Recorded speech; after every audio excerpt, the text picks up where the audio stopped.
Before recorded time, herbs had proven their medicinal properties for the treatment of illness and disease. However, during the 20th century in North America, since the emergence of orthodox medicine, herbs and herbal medicine were removed from medical literature and termed alternative or unconventional. The prescription of natural remedies was replaced by a multitude of modern pharmaceutical drugs. Today, as we enter the next millennium, medical doctors are beginning to incorporate natural healing regimes as part of their practices, and herbs are now becoming mainstream complementary medicines.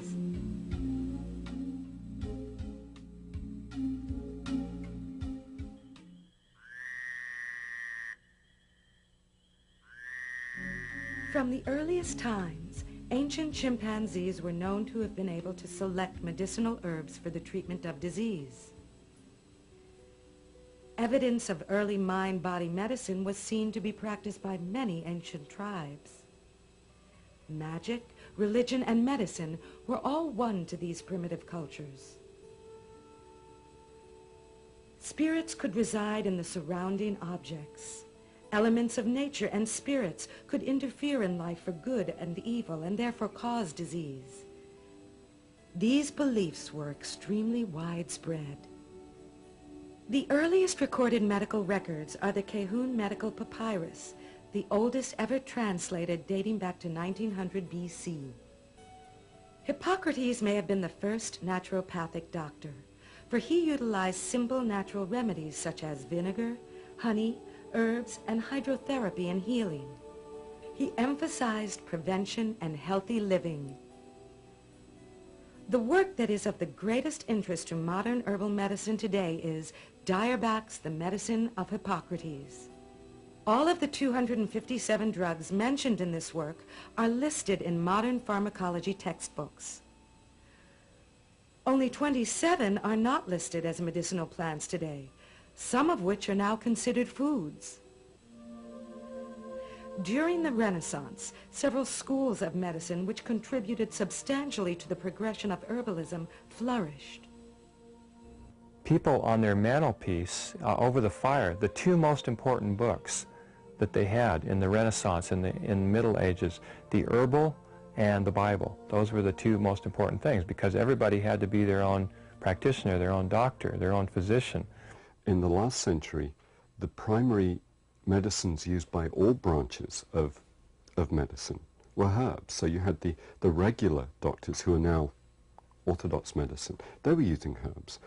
The people who are now the herbalists would have been part of the eclectic tradition in the last century, and they were using herbs. The difference was the way we use the herbs.